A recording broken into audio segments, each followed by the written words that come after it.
पूछना नहीं, आप अपना परिचय देते हुए आप बोलते चला जाइए। परिचय आप दे दीजिएगा, मैं आदिकाल से यहाँ स्थापित या स्थित विजय वीर हनुमान, जिन्हें हम विजयत्वा हनुमान जी महाराज के नाम से जानते हैं, दक्षिण मुखी हनुमान की अट्टहास करती हुई प्रतिमा अन्यत्र दुर्लभ है। हजारों वर्षों से हनुमान जी का आशीर्वाद इस क्षेत्र को प्रदान हनुमान जी अपना आशीर्वाद इस क्षेत्र को प्रदान करते आ रहे हैं। एक बात बड़ी महत्वपूर्ण जान लेने की है, ये हनुमान जी का जो स्वरूप है वो शत्रुहंता हनुमान का है। कालनेम वध से आप जोड़ते हैं, हम जोड़ते हैं, ये एक अलग विषय है।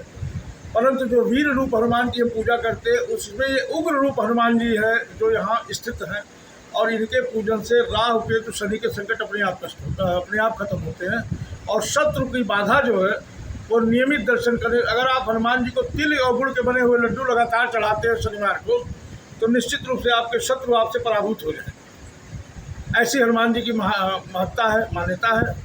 पान का पत्ता हनुमान जी को जरूर चढ़ाइए। हम सभी लोग लड्डू फूल चढ़ा देते हैं, ये एक सामान्य प्रणाली है, लेकिन अगर आपको ग्रह दोष से, ग्रह पीड़ा से, नक्षत्र पीड़ा से मुक्ति पानी है तो पान के पत्ते पर ही प्रसाद रख के हनुमान जी को अर्पित करें। भगवान आपका सदैव कल्याण करेगा। विजयत्वा जो ये मंदिर है हनुमान जी का, ये इसका महात्म्य क्या है?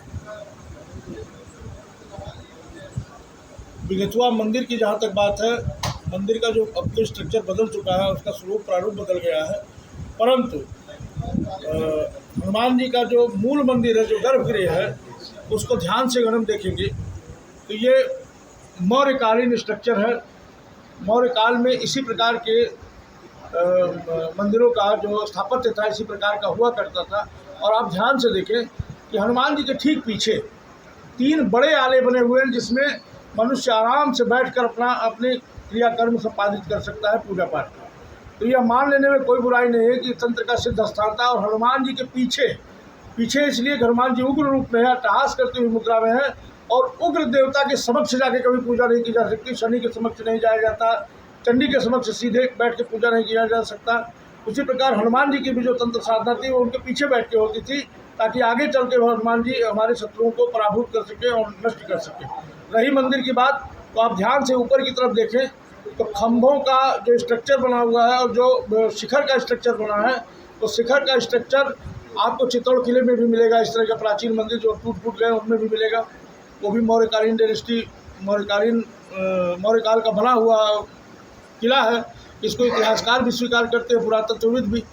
आवश्यकता क्या है कि अगर इस मंदिर की प्राचीनता को जानना है तो पुरातत्वविदों को थोड़ा समय देना होगा, क्योंकि यहाँ पे मैं तंत्र की बात इसलिए कर रहा हूँ कि यहाँ यज्ञवाराह भी है, यहाँ भगवान नृसिंह भी है, और उनका कोण जो बहुत दिनों से स्थापित है, उनका कोण है हनुमान जी के ठीक दक्षिणमुखी हनुमान जी है। हनुमान जी के ठीक दाहिने कोने पर ये सारे स्ट्रक्चर पुराने समय से विद्यमान है। भगवान यज्ञवाराह का, नरसिंह हम सभी जानते हैं कि नरसिंह भी तंत्र के देवता है, यज्ञवाराह भी तंत्र के देवता है। इसलिए इसको मान लेने में कोई बुराई नहीं कि यह मंदिर कभी तंत्र का गढ़ रहा होगा, क्योंकि अभी हत्याहरण की बात आती है, उसमें तमाम किंवदंतियाँ प्रचलित है।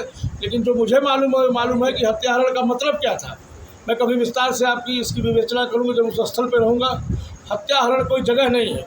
हनुमान जी कोई सामान्य देवता या सामान्य मनुष्य या सामान्य कपि नहीं थे, जिनको एक धूर्त सन्यासी, धूर्त साधु जो आडंबर बना करके उनको छलने के लिए बैठा था, उसके मारने पर पाप लगेगा, ऐसा तो है नहीं। तो क्या महत्व था वहाँ पर कि मकरी कुंड, जिसको हम लोग मकड़ी कुंड कहते हैं आजकल, ऐसे मैं स्पष्ट करना चाहता हूँ। मकड़ी कुंड जैसी कोई जगह नहीं है। मकर मतलब मगरमच्छ, मादा मगरमच्छ को मकड़ी कहते हैं। तो वो मकड़ी कुंड था जिसमें वो अप्सरा जो मकड़ी बन के रहती थी वहाँ प्रकट हुई और हनुमान जी द्वारा उसका उद्धार हुआ। तो मकड़ी कुंड है। कभी आप लोग मकड़ी कुंड कहने की उसको कोशिश न करें, वो अच्छी बात नहीं है। मकड़ी कुंड है जिसमें मकड़ी अप्सरा मकड़ी के रूप में निवास करती थी शापवश। तो मकड़ी कुंड है। मकड़ी कुंड की तरह ही हत्याहरण का भी एक अपना इतिहास है, और इसको मैं कभी चर्चा करूँगा आप लोगों से। तब तक के लिए महादेव।